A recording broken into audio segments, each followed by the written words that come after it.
उत्पाद विभाग ने अधिकारियों की कमी को लेकर पुलिस मुख्यालय में पत्र लिखा है, जिसमें अधिकारियों की तैनाती करने का अनुरोध किया गया। नदियों के माध्यम से सड़क पर आ रही शराब को देखते हुए अब रिवर पेट्रोलिंग होगी। जिलों के चेक पोस्टों को दुरुस्त किया जा रहा है। चेक पोस्ट पर पुलिस की अलग से प्रतिनियुक्ति होगी। पटना में होम डिलीवरी को देखते हुए एक्शन प्लान बनाया गया। 1 अप्रैल 2016 से अभी तक 55,000 वाहन जब्त किए गए हैं। 2000 भूखंड और भवन को भी जब्त किया गया। विभाग लगातार जागरूकता अभियान चला रहा है। ड्रोन से निगरानी की जाएगी। विभाग ने 74 अन्य न्यायालय को लेकर भी सरकार को लिखा है कि इसकी स्वीकृति के बाद चार्जशीट और सजा को लेकर तेजी आएगी। अभी तक 19,175 छापेमारी पुलिस और एक्साइज की टीम कर चुकी है। 4,000 मामला दर्ज किया गया है और 4,610 अभियुक्तों को गिरफ्तार कर जेल भेजा जा चुका है। पिछले 10 दिनों का ये आंकड़ा है। शराब माफिया के खिलाफ अब हाईटेक तरीके से काम किया जा रहा है। ये बहुत महत्वपूर्ण सवाल है। इस पर क्या दिशा निर्देश, क्या कोई आपका ये मैं आपके पास कोई पर्टिकुलर केस हो तो बताइए। आप ये जनरल क्वेश्चन पूछ रहे हैं कि ऐसी कोई बातें आ रही हैं, उसका कोई जवाब नहीं हो सकता है। हम लोग आप जानते हैं कि हमारे जितने भी केसेस हुए हैं उसमें अरेस्टिंग भी बड़ी मात्रा में हुई है। 1100 से ऊपर आप लोग जान रहे हैं कि हम बोल रहे हैं आपको कि कन्विक्शंस भी हुए हैं जिसमें फांसी की सजा तक हुई है और बाकी सब प्रक्रिया में न्यायिक प्रक्रिया है। और पिछले 2 सालों से आप जान रहे हैं कि कोरोना के प्रभाव में किस तरह से सब तरह के कार्य का निर्वहन किया जा रहा है, तो उसमें गति आएगी आगे ही। और विभाग ने प्रयास करके 74 विशेष अनन्य न्यायालय के लिए भी सरकार से स्वीकृति प्राप्त की है, जो जैसे ही वो नामित हो जाएंगे आप जानते हैं कि ट्रायल में और कन्विक्शन में एकदम से तेजी आएगी। सर एक सवाल था, सीएम अभियान भी चलाया जा रहा है, चेकिंग भी की जा रही है, फिर भी शराब आ रहा है। देखिए शराब आ रहा है, आपकी बात जो आप कह रहे हैं ऐसा कुछ नहीं हो सकता है कि आप अगर बोल दें कि यहाँ से बाद में ये चीज नहीं होगी तो आप हजारों गाड़ियां आती हैं प्रतिदिन, हजारों लोग आते हैं प्रतिदिन बाहर से, चारों तरफ से बॉर्डर है, बॉर्डर हमारा बहुत खुला हुआ है। आप लोग जानते हैं हम लोग व्हीकल चेकिंग कराते हैं लगातार, जिसके चलते बहुत सारी रिकवरी भी हो रही है।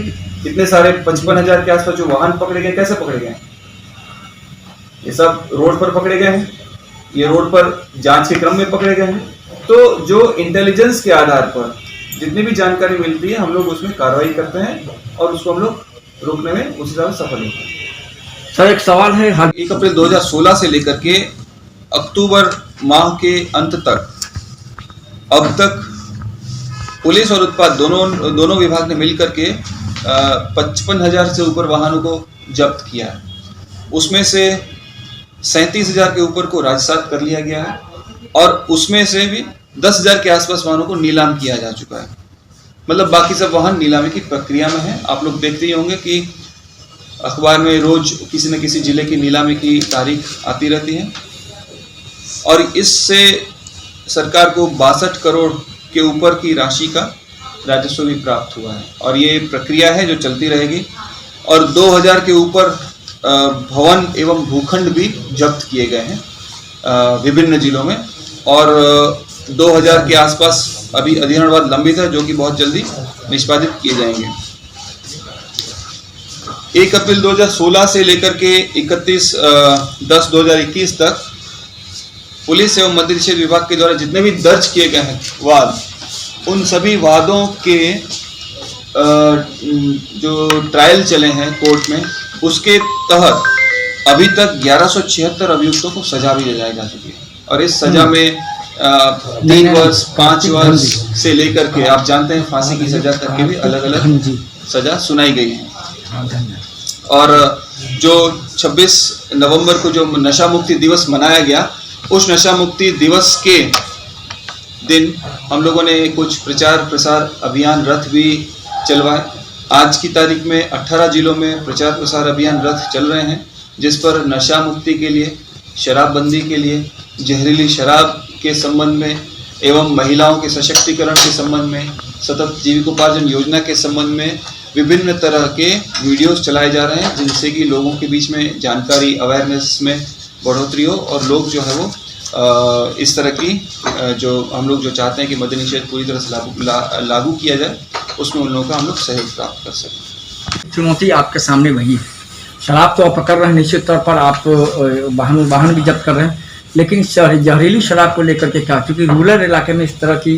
देखिए, हमने अभी तक आपको जो भी बातें बताई, हमने पहले ही कहा आपको कि हम लोग मद्यनिषेध को प्रभावी तरीके से लागू करने के लिए हर तरह के प्रयास कर रहे हैं। जहरीली शराब भी उसी का हिस्सा। हमने आपको कहा कि उसके लोगों को जानकारी नहीं होती कि जहरीली शराब क्या होती है, लोगों को जानकारी नहीं होती है कि जहरीली शराब पीने से क्या होता है, क्या करना चाहिए।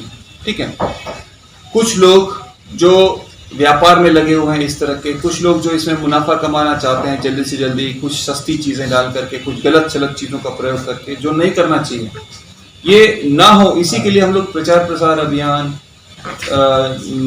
प्रभात फेरी, स्कूल में विभिन्न तरह के कार्यक्रम का आयोजन कराना, लड़कों के बीच में पेंटिंग, डिबेट, निबंध कंपटीशन कराना, ये सब करा रहे हैं। तो शराब बंदी तो मुख्य है, जहरीली शराब न पिए लोग, इसके लिए लोगों का सहयोग भी जरूरी है। लगातार जहाँ पे ये जहरीली शराब जिस तरह के एरिया में बनती है, जैसे कि चुलाई शराब, देसी दियरा क्षेत्रों में जो बनती है, वहाँ पर लगातार छापेमारी की जा रही है और वहाँ पर अगली इन सब जगहों पर ड्रोन से भी निगरानी रखने की कार्रवाई की जाएगी बहुत ही जल्दी। तो ये सब हम सभी लोगों का सामूहिक प्रयास रहेगा इसमें, तो हम लोग हर तरह से इसको लागू करने में सफल होंगे। सर, एक सवाल बहुत जरूरी है कि आप लोग जानते हैं कि बहुत सारा इंटेलिजेंस होता है, सूचना होती है, उसकी संग्रहण के लिए गश्ती करना आवश्यक है। तो उसके लिए हम लोग एक कार्य योजना के तहत सघन वाहन गश्ती भी करवाने की एक योजना बना रहे हैं।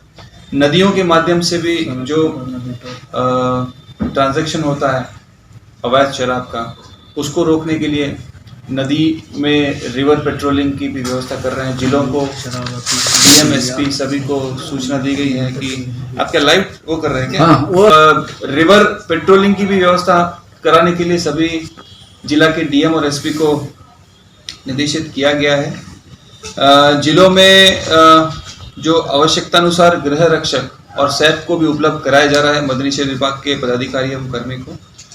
अभी जो मैन पावर की कमी आती है उसको लेकर के बहुत जगह पर डेटा एंट्री ऑपरेटर और जो आईटी बॉय होते हैं आदि की भी व्यवस्था जिलों में कराई जा रही है। अब तक हम लोगों ने और मतलब मद्यनिषेध और पुलिस विभाग दोनों ने मिलकर के पूरे राज्य में लगभग 19,175 छापेमारी की है, जिसमें 4,000 के आसपास अभियोग दर्ज किए गए हैं 10 दिनों में, और 4,670 अभियुक्तों को गिरफ्तार कर जेल भेजा गया है। और इसी क्रम में लगभग 1,70,000 बल्क लीटर शराब भी बरामद की गई है और 400 वाहनों को भी जब्त किया गया है। प्रेस कॉन्फ्रेंस काटना तो इस दौरान हम लोग जो हैं बहुत सारे नए नए इनिशिएटिव्स लिए गए हैं, उसकी हम लोग आपको जानकारी दे देते हैं कि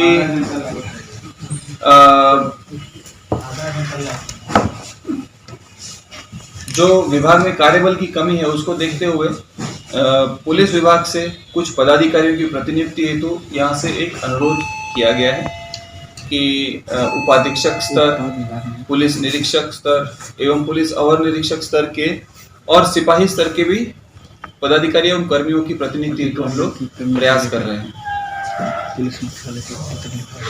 उसके लिए भी हम लोग प्रयास कर रहे हैं।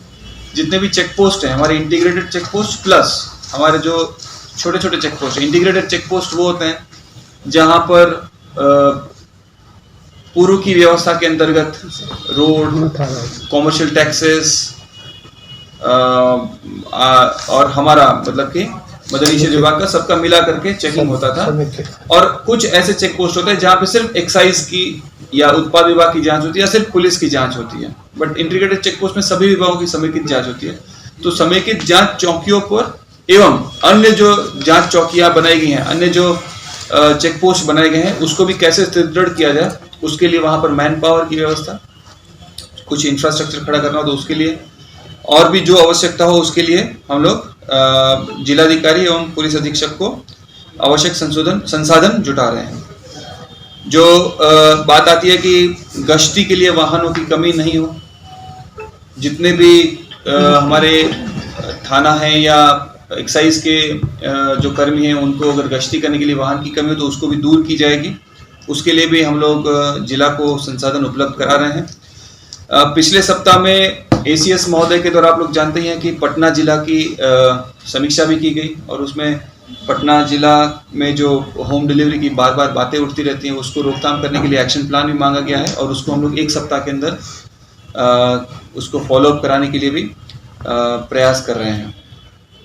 इसी तरह ACS महोदय के द्वारा अगले सप्ताह में कल भी सारण प्रमंडल की समीक्षा है इसी तरह, और उसके बाद कुछ दिनों के बाद फिर से मुजफ्फरपुर है, और इस तरह से अब जिला वाइज समीक्षा भी इस तरह की जाएगी जिसमें कि सभी जिलों का एक्शन प्लान मांगा जाएगा और वहाँ पर किस तरह से क्या उनको समस्याएं आ रही है, उनको क्या संसाधन की आवश्यकता है वो उपलब्ध करा करके मद्य निषेध को, शराबबंदी को इफेक्टिव रूप से लागू करने के लिए प्रयास किए जाएंगे।